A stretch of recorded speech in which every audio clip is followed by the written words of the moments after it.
할렐루야. 우리 옆 사람과 인사 한번 하시겠습니다. 아름다우십니다. 예, 남편들이 이런 말을 자주 해주시는지 모르겠습니다. 예, 남편들은 해주지 않고 동네 아저씨나 이런 남자들 해주면 조금 문제가 있는 줄 압니다. 이 아름답다 그리고 또 비슷한 말이 있는데요. 예쁘다라는 말의 차이를 아시는지 모르겠습니다. 예배 드릴 때, 저 뒤에서 예배 드릴 때 강단에 이 꽃을 언젠가 한번 유심히 본 적이 있습니다. 아, 예쁘더라고요. 어떻습니까? 이 멀리서 보니까 이 나비가 차삭차삭 붙어 있는 것 같아요. 그래서 저 현관에서 바람이 불면 나비를 팔락팔락 거릴 것 같고 또 바람이 좀 더 세게 불면 후룩 다 날아가 버릴 것 같은, 그래서 마음속에 아 예쁘다 하면서 계속 쳐다보니까 제 마음까지 평안해지는 것을 느낄 수 있었습니다. 이 예쁘다 그리고 아름답다, 특히 예쁘다라는 말은 시각적으로 균형과 또 디자인적으로 구성이 참 좋아서 사람을 보는 이로 하여금 만족해 하는 것을 예쁘다라고 한답니다. 그럼 아름답다라는 말은 훨씬 더 넓고 깊고 높은 의미를 지녔다고 합니다. 얼마나 그것이 예쁘고 구성미가 좋은지 사람 성품까지 바꿔버릴 수 있는 그런 만족감을 주는 것이 아름답다라고 표현을 쓴답니다. 여러분 모두 신앙생활 그리고 여러분 삶의 모습이 너무 아름다우셔서 하나님 앞에 큰 은총이 되는 그런 아름다운 여러분들 되시길 바랍니다. 제가 아름답다라는 것을 느낄 때가 언제였냐면은 제가 중학교 때였어요. 중학교 때 개척교회를 누나 손 잡고 갔는데 청바지 입고 하얀 티 입은 형들 누나들이 크리스마스 준비를 한다고 그 무대를 설치하고, 그 개척교회니까 교사들이 없었어요. 어른들이 없고 청년들, 형들 누나들만 혼자서 몇 명이서 그렇게 일하는데 참 땀 흘리며 애쓰며 아침부터 저녁까지 기도회를 하고 크리스마스를 준비를 하는데 옷을 예쁘게 차려입은 것도 아니요, 그냥 청바지에 흰 티인데도 주님을 위해 저렇게 수고하는 저 형들 누나의 모습들이 참 아름답다라고 느꼈었어요. 그리고 또 이 두 번째로 아름답다라고 느낀 건 뭐냐면, 제가 다니던 모교에서 임직식이 있었습니다. 그러니까 손님 접대 얼마나 분주하고 만전을 기했겠습니까? 주방에서 하루 종일 수고하고 고생하시는 그 권사님이 있었습니다. 예, 그 권사님의 경제적 형편이 좋은 것이 아니었습니다. 그럼에도 불구하고 교회 일마다 늘 애쓰고 수고하는 모습을 저는 볼 수 있었는데요. 특히 행사가 다 끝나고 정리할 무렵에도 끝까지 남아서 주방에서 설거지하고 하는데, 예, 저를 이렇게 보시더니만 환하게 웃는 그 미소가 아름답다. 어떻게 저렇게 아름다운 미소를 가질 수 있을까라고, 참 몸이 고되고 환경이 어려움에도 불구하고 저렇게 아름다운 미소를 가질 수 있을까라고 저는 그때 아름다움을 보았습니다. 그 아름다움이 여러분들 내면 가운데도 있어서, 그리고 또 이 아름다운 아비가일을 설교 시간에 만남으로 인해서 여러분 신앙생활이 하나님 앞에서 아름다운 헌신을 하는 그런 아빌가일과 같은 헌신이 있으시길 축원드립니다. 마온에 한 부자가 살았어요. 부자가 살았는데 그 부자에게 다윗이 찾아가서 병사들을 보내가지고 음식을 좀 구해오라라고 이렇게 부탁을 했습니다. 근데 지금 이 다윗이 영적으로 많이 다운된 상태이라는 사실을 볼 수 있는, 추측할 수 있는 한 사건이 있었습니다. 25장 1절에 보니까 사무엘이 죽었습니다. 사무엘이 누굽니까? 다윗의 영적인 아버지입니다. 벌써 이미 안 그래도 힘들고 괴롭고 도망다니는 생활 지치고 괴로운데 이 사무엘 영적인 아버지마저 죽으니까 이제 바람 광야에 들어가서 생활하게 될 터인데 많이 다운된 그때입니다. 그때 또 특히 매게 살려야 할 이 병사들이, 자기를 따르는 수하의 병사들이 600명 있었답니다. 600명 있었으면 그 병사들만 있었던 것이 아니라 따르는 식솔들도, 그에 따른 식소들도 꽤 있었을 줄로 합니다. 그러니까 근 800명, 1000명에 가까운 그런 식구들을 먹여야 살려야 하는 마음속에 얼마나 여러분 농사를 지었겠습니까? 도망다니면서 어떻게 농사를 짓겠습니까? 정말 주님이 공급해 주신, 하나님이 공급해 주신 그 공급함으로 살아가야 되는 그 상황 속에서 마원에 큰 부자가 있었는데, 그 부자가 이제 2절에 보니까, 2절 끝절에 보니까 그가 갈멜에서 그의 양털을 깎고 있었으니, 양털 깎는 날은 잔칫날입니다. 여러분 칠순잔치, 팔순잔치 하지 않습니까? 잔칫날에 옛날에 시골에서 잔치, 칠순잔치, 팔순잔치 하면 여러분 지나가던 거지도 들어와서 먹을 것을 구걸하면 어떡합니까? 옛기놈 여기 어디라고 집에 가거라 하고 쫓아냅니까?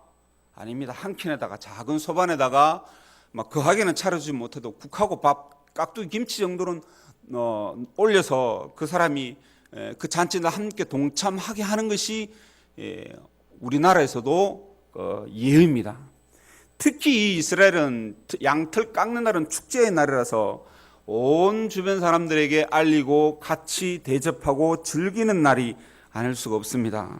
그때에 3절에 보니까요, 그 사람의 이름은 나발이요 그의 아내 이름은 아비가일이라. 그 여자는 총명하고 용모가 아름다우나 남자는 완고하고 행실이 약하여 그는 갈렙 족속이었더라 라고 기록을 하고 있습니다.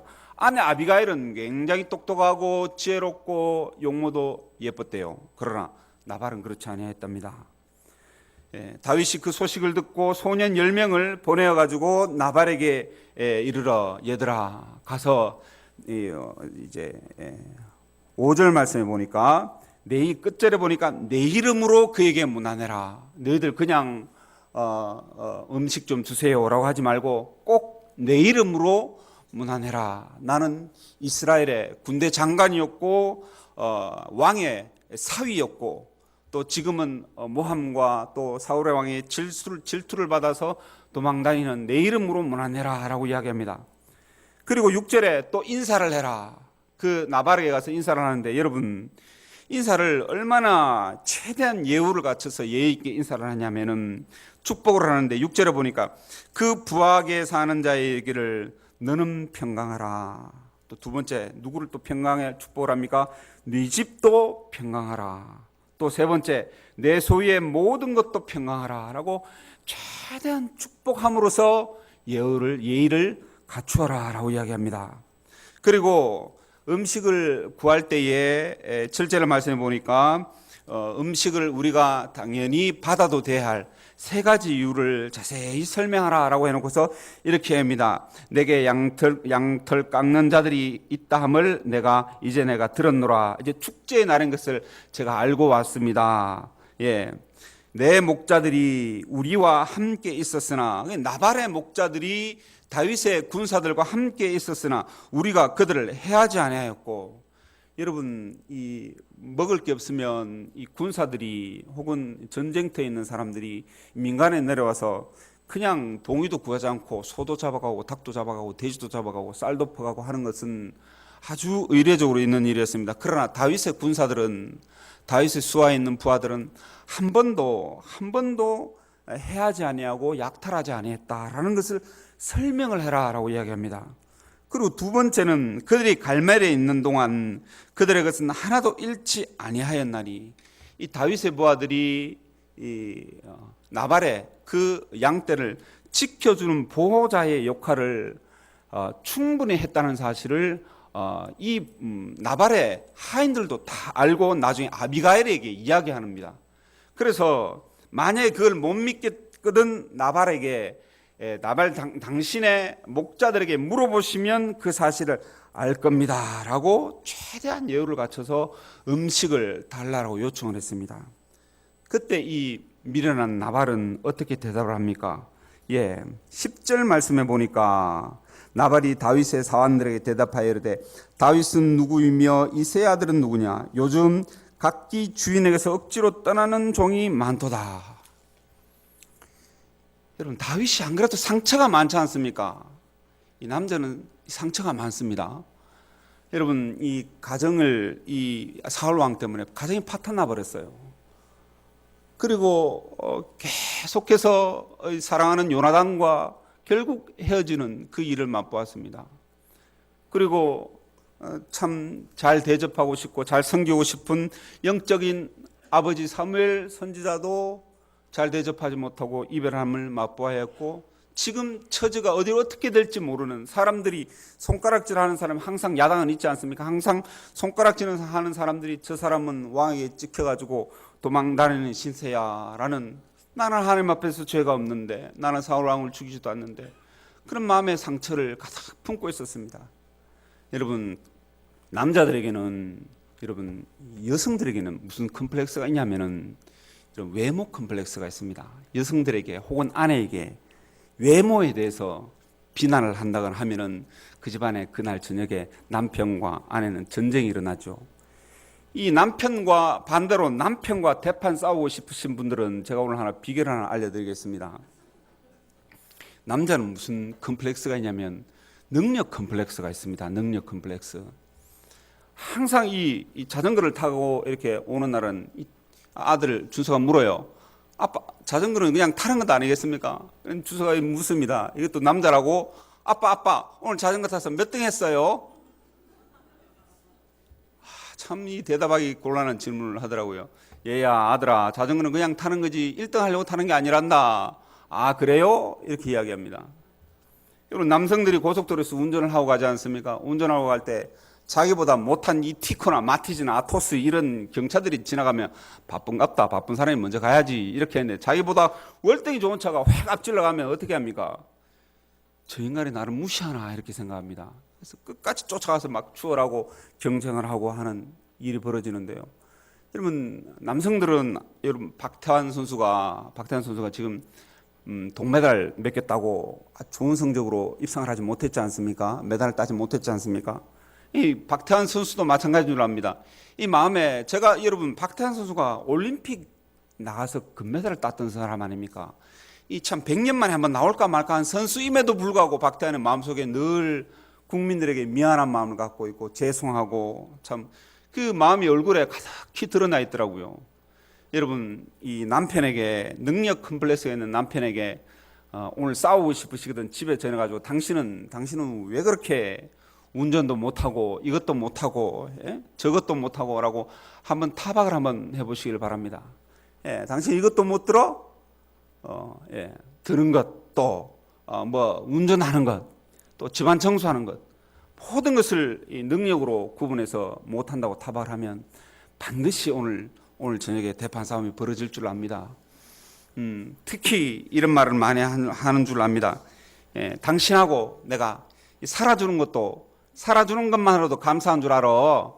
당신이 이렇게 능력 없는 남자인 줄 알았으면 내가 결혼도 안 했어, 알아?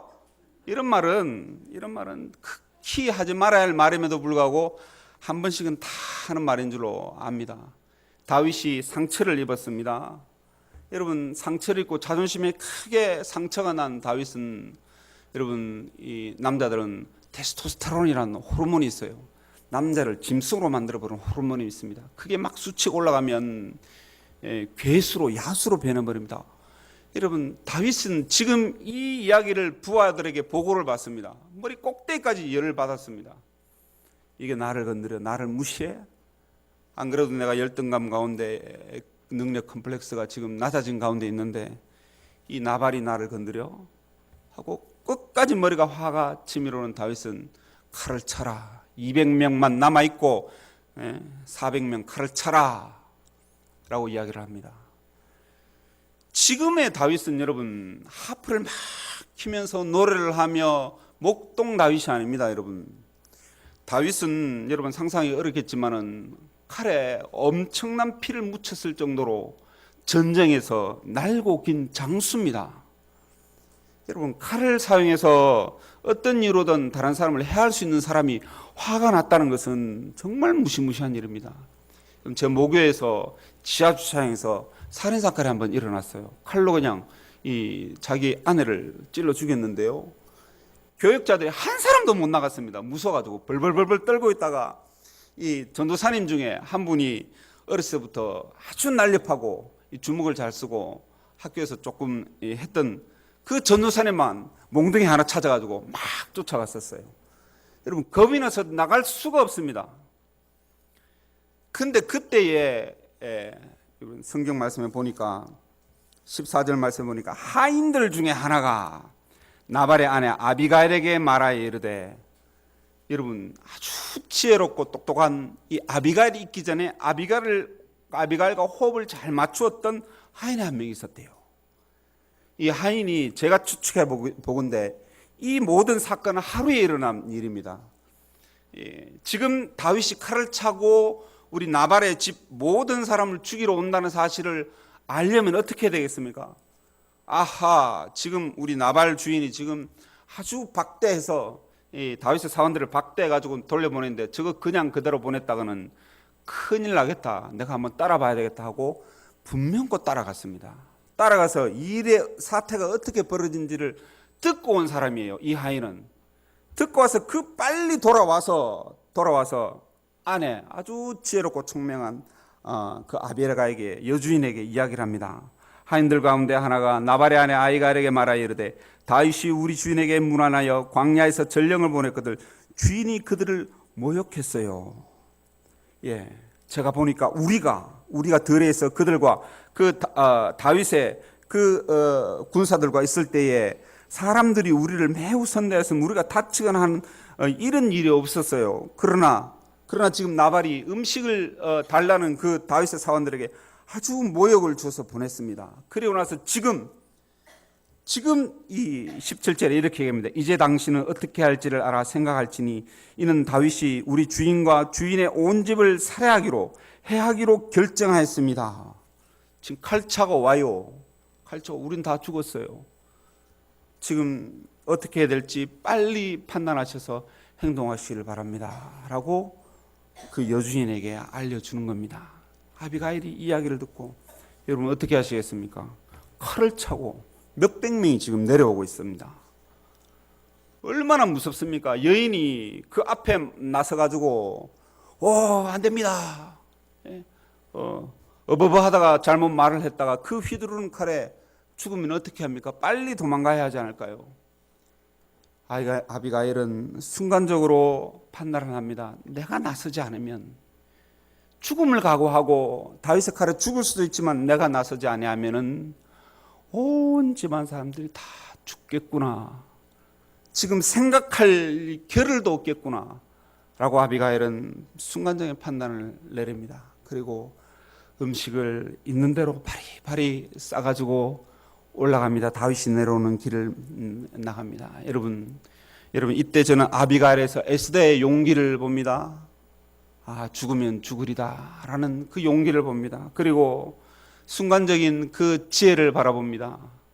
이때 목숨을 죽기를 각오하고 온 집안의 식구를 살리려고 나아가는 그 아비가일의 그 용기와 그 지혜와 판단력, 너무 뛰어나다라는 생각이 듭니다. 그리고 그 길 위에 가서 아비가일이 다윗을 보고 급히 나귀에서 내려 어떤 행동을 취합니까? 그 자리에서 엎드립니다. 여러분, 이 남성들이 어떤 이유로든 테스토스테론 수치가 막 올라가서 너무 그 정신을 이룬 남성들의 약점입니다. 남편이 너무 화가 나서 견딜 수 없고 했을 때는 여러분이 만약 지혜로운 아내시라면 일단 숙여야 될 줄로 압니다. 여러분은 한순간의 판단으로 가정을 천국으로 만드실 수도 있고 지옥으로도 만드실 수 있습니다. 만약에 아비가일이 다윗이 내려오는데 엎드리지 않고 하면서 팔을 막 걷어붙이면서 우리 남편이 무슨 잘못했어요? 한번 해봅시다 하고 달려드는 그 순간에는 여러분, 미련한 아내였더라면 여러분 무슨 일이 벌어졌겠습니까? 상상하기도 어려운 살육이 벌어졌을 줄로 압니다. 여러분, 그 아비가일의 지혜, 그 남자의 그 너무나 부풀어오른 그 혈기와 테스토 그 호르몬을 꺼뜨리기에 충분한 그 행동, 착 낮아져서 엎드리는 그 자세가 너무 아름답다고 생각하지 않습니까? 여러분, 그러면서 아비가일이 4가지 이유를 댑니다. 다윗에게. 여러분, 첫 번째, 다윗이요, 제 남편 이름이 뭔 줄 아세요? 이름이 나발이에요. 나발. 하하하하 하면서. 나발이 무슨 뜻입니까? 미련한 자 아닙니까? 개의치 마세요. 여종은 뭐라고 이야기합니다. 여종은 제가 그 자리에 있었더라면 25절 말씀에 여종은 내 주께서 보내신 소년들을 보지 못했어요. 당신의 사환들을 내가 봤으면 내가 다 알아서 챙겨서 보내주었을 텐데 제가 못 봤어요. 남편은 미련한 자 아니에요. 이해해 주세요 라고 이야기를 합니다. 두 번째는 28절에 아주 진짜 지혜로운 말을 합니다. 다윗이 어디에서 상처받았는지를 이 아비갈은 다 꿰뚫고 있습니다. 여러분, 지혜로운 아내는 남편이 어디에서 상처받을지, 어떻게 낙담해 있을지, 여러분, 교회가 지혜로운 권사님, 지혜로운 여집사님들은 교회가 어디에서 남자 사람들이 힘들지, 어디에서 상처를 받을지 다 꿰뚫고 있는 그 통찰력이 있습니다. 지금 다윗은 어디에 상처를 받았습니까? 사울 왕 때문에 상처를 받았지 않습니까? 여러분, 28절에 보니까 반드시 내 주를 위하여 든든한 집을 세우시려. 누가요? 여호와께서 당신을 위해서 반드시 든든한 집을 세워줄 거예요. 이 말은 뭡니까? 여호와 하나님이 당신의 의로움을 하시고 반드시 당신의 나라를 세워줄 겁니다. 다윗이 늘 괴롭고 마음 아파하고 상처받은 그 부분을 탁 터치를 하는 겁니다. 그래서 내 주께서 여호와를 위해서 싸우실 거예요. 염려하지 마세요. 걱정하지 마세요. 또 29절에 또 어떻게 이야기합니까? 아무리 사울 왕이 당신을 죽이려고 할지라도 내 주의 생명은 뭡니까? 당신 다윗의 생명은 내 주 하나님 여호와와 함께 생명사계 속에 속하였고, 생명사계는 여러분 진귀한 보석 떨어뜨려도 안 깨질도록 완벽하게 포장해야 되는 귀한 보물을 쌀 때 그 보호 케이스를 생명사계로 합니다. 하나님의 그 생명사계에 놓여 있습니다. 염려스럽고 걱정스럽고 불안하시고 많은 식솔들을 어떻게 먹여야 될지 염려스럽죠. 하나님이 당신의 생명사계 안에 보호하고 있어요. 염려하지 마세요 라고 두 번째 이야기를 합니다. 그리고 또 30절에 어떻게 이야기합니까? 다윗의 마음은 어떤 식으로 마음을 가라앉힙니까? 여호와께서 내 주에 대하여 하신 말씀대로 모든 선을 내 주에게 행하사 내 주를 이스라엘의 지도자로 세우실 때 당신 반드시 왕이 될 겁니다. 하나님께서 왕이 되게 하실 거예요. 그리고 네 번째로 이 이야기를 듭니다. 만약에 당신이 왕이 되었을 때 오늘날 이 칼로 나발의 식구들과 우리를 다 죽이면 이게 얼마나 큰 오점이 될까요? 여러분, 참 지혜롭지 않습니까? 그 이야기를, 이 네 가지 이유를 들은 다윗이 그 혈기와 분노가 푹 가라앉고 드디어 정신을 차리기 시작합니다. 늘 찬양하고 하나님 앞에서 하나님을 찬송하고 시로 하나님을 찬양했던 다윗이 정신을 차리는데 즉각적으로 정신을 차리고 분노를 가라앉히고 어떤 이야기를 합니까? 다윗이 아비가일에 이르기되 오늘 너를 보내어 나를 영접하게 하신 이스라엘의 하나님, 참 지혜롭다. 너 참 지혜롭다. 근데 너를 보내시는 이가 하나님이시라는 것을 나는 느낄 수 있겠다. 그리고 이제 본연의 모습으로 하나님을 찬양하고 참 고백을 하는 그 영적인 다윗으로 돌아왔다는 증거가 무엇입니까? 너를 보내신 지혜롭고 총명한 너를 보내주신 하나님을 뭐라고 이야기합니까? 32절에 찬송할지로다. 예, 한 지혜로운 여인의 그 총명과 그 지혜와 그 용기가 한 집안 모든 식구들을 구하고 혈기로 부풀어 올라 있고 정신을 차리지 못하고 남성의 그 연약한 점을 면밀히 드러내는 그 한 남성을 차분하게 되돌려 놓는 그 지혜가 너무나 아름답고 놀랍지 않습니까? 33절에 다윗이 탐복을 했어요. 아비가일 탐복해서 뭐라고 칭찬합니까? 또 내 지혜를 칭찬할지면 너 참 지혜롭다. 아비가일 너 참 지혜롭다. 여러분들이 아까도 말씀드렸지만 여러분 가정을 지옥으로도 만드실 수 있습니다. 천국으로도 만드실 수 있습니다. 여러분의 지혜와 그 아름다운 그 말 한마디가 교회를 평안과 행복하게 할 수 있는 여러분 입술의 권세를 우리 여성분들은 지니고 있다는 사실을 여러분들 잊지 마시길 바랍니다. 다윗이 나서지 않아도 이 모든 사태를 뒤에서 따라다니면서 보고 계시는 분이 한 분이 있었습니다. 누구입니까? 하나님이 다 보고 계십니다. 여러분들이 참으시고 여러분들이 지혜로운 말로 남성들을 본연의 모습으로 돌려놓으시고 또 여러분들의 헌신이 교회를 아름답게 가꿀 줄로 믿습니다. 그러면 뒤에서 다 보고 있던 그 하나님이 어떻게 합니까? 36절 37절에 보니까 그날 나발이 술 한잔 먹었는가 봅니다. 아마 잔칫나니까 술 한잔 먹고 그 혈기로 지 마음대로 짓거렸다가 37절에 보니까 아침에 나발이 포도주에서 깬 후에 그 아내가 이 일에 대해서 말을 할 때 이 두렵고 떨려가지고 덜덜덜덜 떨다가 몸이 돌과 같이 되었더니 열흘 후에 누가 쳤다고 이야기합니까? 여호와 하나님이 그를 탁 치셨다고 기록을 하고 있습니다. 하나님이 뒤에서 다 보고 계십니다. 예, 여러분 다 보고 계시다가 나타나시고 보내야 하실 때 아비가일을 보내고 다윗을 죄를 짓지 않게 하시는 그 하나님이 다 보고 계시는 줄 압니다. 여러분들의 아름다운 헌신, 여러분들의 아름다운 미소, 아름다운 말이 가정과 교회를 천국으로 피를 부르는 그 위험한 그 골짜기에서 평안의 길로 여러분들 이끌어내실 줄로 믿습니다. 여러분은 아름다운 말을 하시길 바랍니다. 총명을 구하시길 바랍니다. 여러분들의 지혜가 이 시대는 우리 여성분들의 지혜가 갈급하게 강구되고 필요로 되는 시대인 줄 압니다. 여러분 한 교회의 분위기를 누가 좌지우지합니까? 여러분 그 교회 그 여성분들이 그 지혜로운 여성분들과 하나님 앞에 헌신하며 아름다운 말로 고운 말로 교회를 가꾸어 나가는 여러분들 태평중앙교회 우리 여성 성도님들이 바로 그 역할을 할 줄로 믿습니다. 저는 아름다운 것의 반대말은 뭡니까? 추한 것입니다. 추하다라는 표현을 쓰죠. 제 목회에서 참 많은 일들을 보았는데요, 저는 추한 모습도 보았습니다. 권사님이셨는데요, 그 집이 약국을 운영하고 있었습니다. 돈이 아주 많은 집이었습니다. 한날 얼굴에 상처가 났어요.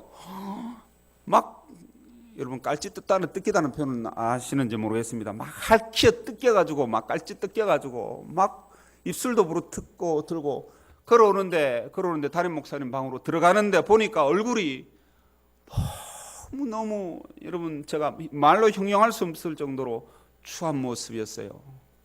예, 참 분노에 차 있고 입술에서 나오는 말이 막 욕 같은 말이었어요.